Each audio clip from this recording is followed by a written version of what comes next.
আমি আজ আপনাদের ফুলকপি রেজালা বানিয়ে দেখাবো। ফুলকপি রেজালা বানানোর জন্য আমার কী কী লাগছে দেখে নিই। ফুলকপিটাকে প্রথমে কেটে ধুয়ে পরিষ্কার করে নিয়ে চলে এসেছি। এখানে পেঁয়াজ বাটা নিয়েছি, রসুন বাটা, আদা বাটা, টক দই নিয়েছি, এখানে নিয়েছি কাজু, পোস্ত, চালমগজ বাটা, আর ফোড়নের জন্য নিয়েছি গোটা গরম মশলা, তেজপাতা, শুকনো লঙ্কা। আর গ্যাসে একটা কড়াই বসিয়ে দিয়েছি, গ্যাসটা জ্বালিয়ে নেব। এবার কড়াইতে দেবো সাদা তেল।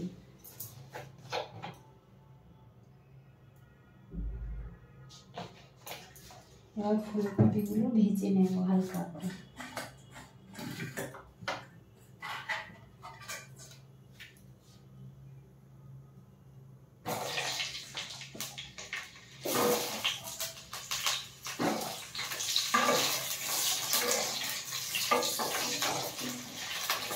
আমার ফুলকপিগুলো ভাজা হয়ে গেছে, আমি এবার তুলে নেব।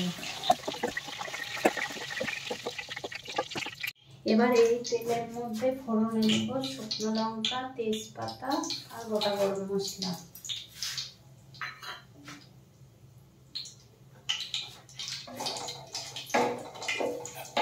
ফোড়নটা ভাজা হয়ে গেলে আমি পেঁয়াজ বাটাটা দিয়ে দেবো।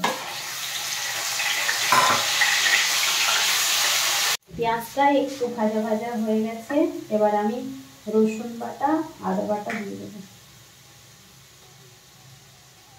রসুন বাটা, আদা বাটা,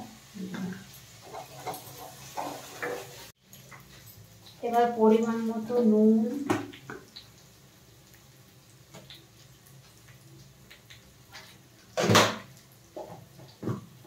জিরের গুঁড়ো,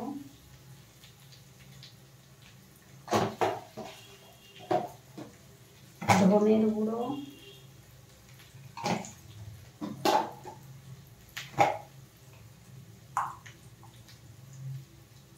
লঙ্কার গুঁড়ো দিয়ে দেবো। এবার আমি টক দইটা দিয়ে দেবো। টক দইটা নুন দিয়ে ফেটিয়ে রেখেছিলাম।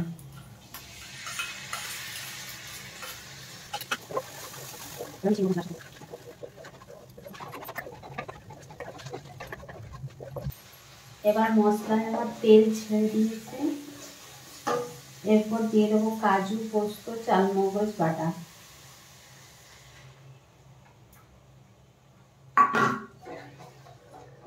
এবার মিশিয়ে নেব। এবার পরিমাণ মতো জল দিয়ে দেব। আমার গ্রেভিটা ফুটে এসেছে, আমি এবার ফুলকপিটা দিয়ে দেব।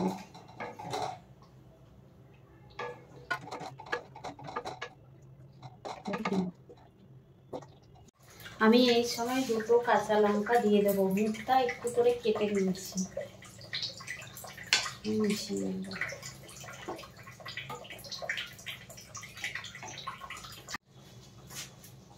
এবার আমি একটু ঘি আর একটু বাটার নিয়েছি, দিয়ে দেবো।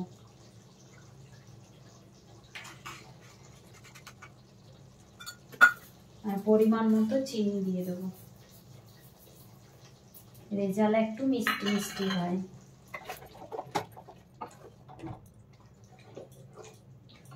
এবার আমি নামিয়ে নেব। আমি নামিয়ে নিয়েছি। এটা আপনারা রুটি, লুচি, পরোটা সবের সাথেই খেতে পারবেন। প্লিজ আমার ভিডিওগুলো যদি আপনাদের ভালো লেগে থাকে তাহলে লাইক, শেয়ার, কমেন্ট, সাবস্ক্রাইব করবেন।